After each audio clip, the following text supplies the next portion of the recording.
Hi everyone, and welcome back to Bowdie Shorts, making law make sense in 15 minutes or less. So far in this trust series, we've focused mainly on trust for people. We've looked at settlers, trustees, beneficiaries, declarations of trust, constitution and beneficial entitlement. But now we need to look at something slightly different. What if the settler does not want to benefit a person directly? What if the settler wants to use property to achieve a purpose? For example, to relieve poverty, to advance education, to maintain a grave, to care for a particular animal, or to build a sports facility. That brings us to today's topic, charitable and non-charitable purpose trusts. And the big question is this trust for people or is it for a purpose? Because that distinction changes everything. Now let's start by looking at trusts for people. And let's start with what we already know. Most trusts benefit people. The settler identifies beneficiaries and the trustees hold property for those beneficiaries. For example, £100,000 on trust for my children. That's a trust for individuals. The children are the beneficiaries. They can benefit from the trust property. And crucially, they can enforce the trust if the trustee fails to do their job properly. Now that's important because trust law generally requires somebody to be able to hold the trustees to account. A purpose trust is different. Instead of directing trustees to hold property for people, the settler directs trustees to use property to achieve an objective. For example, £100,000 to promote good citizenship, or £50,000 to maintain my grave, or £400,000 to build a gymnasium. These are not trusts where specific beneficiaries take the trust property. They are trusts aimed at achieving a purpose. Now, why is that a problem? Well, purpose trusts create two major legal issues. The first is the beneficiary principle. The second is the rule against inalienability of capital. I think we should take those in turn. So the beneficiary principle says that generally a trust must have identifiable beneficiaries. Why? Well, because beneficiaries can enforce the trust. If trustees mismanage the property, beneficiaries can go to court and say the trustees are not doing what they're supposed to. And that's how the court then supervises trusts. The problem with purpose trusts is simple. With a purpose trust, there may be no human beneficiary. If a trust exists solely to maintain a grave or to promote good citizenship, who goes to court if the trustees do nothing? The grave cannot sue. The abstract idea of good citizenship cannot sue. And that's the problem. As a general rule, non-charitable purpose trusts are void unless they fall within a recognised exception. The second problem is perpetuity. Now, trust law does not like property being locked away forever. And with purpose trusts, the relevant rule is the rule against inalienability of capital. The idea is simple.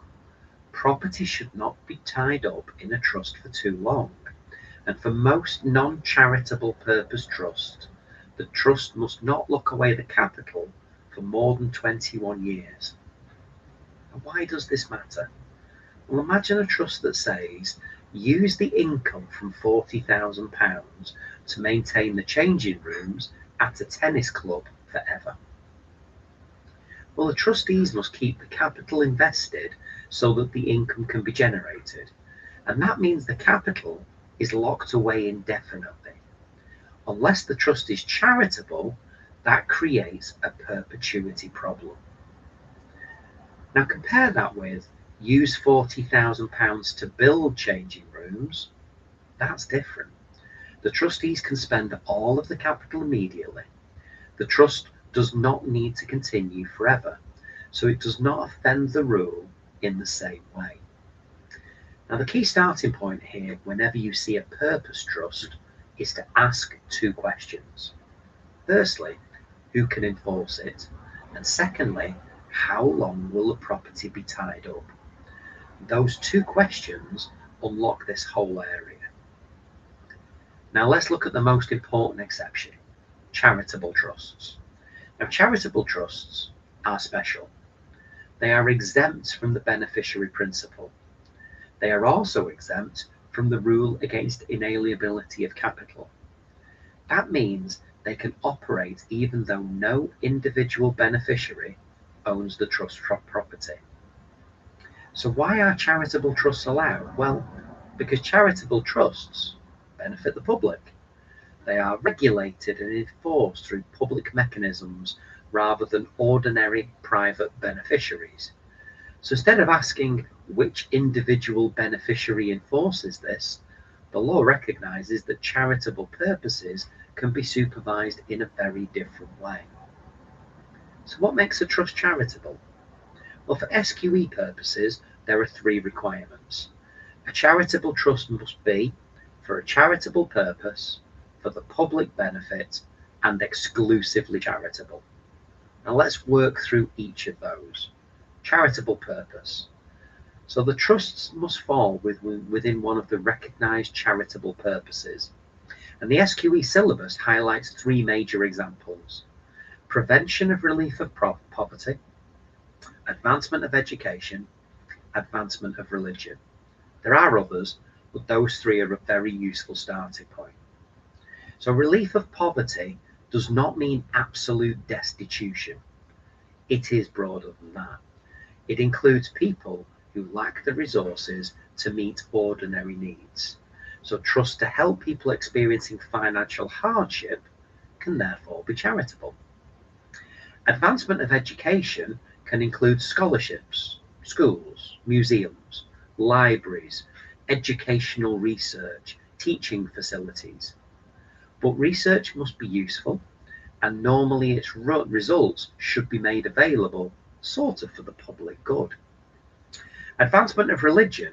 This includes trusts that support religious worship or belief. For example, maintaining places of worship, funding religious services, publishing religious material. The key point is that the purpose must genuinely advance religion, not merely discuss philosophical ideas. The next part of our three-stage definition in regards to charitable trusts is public benefit. So even if the purpose is charitable, that's not enough. The trust must also provide sufficient public benefit. And this has two parts. First, is there an identifiable benefit?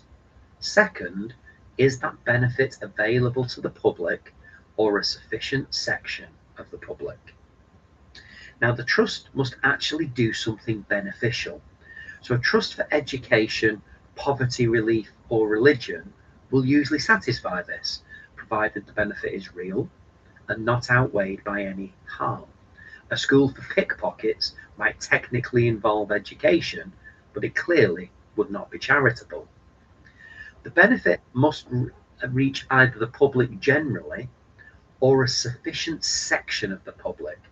And this is where SQE questions can become tricky. Different charitable purposes are treated differently. Now, poverty trusts receive favourable treatment.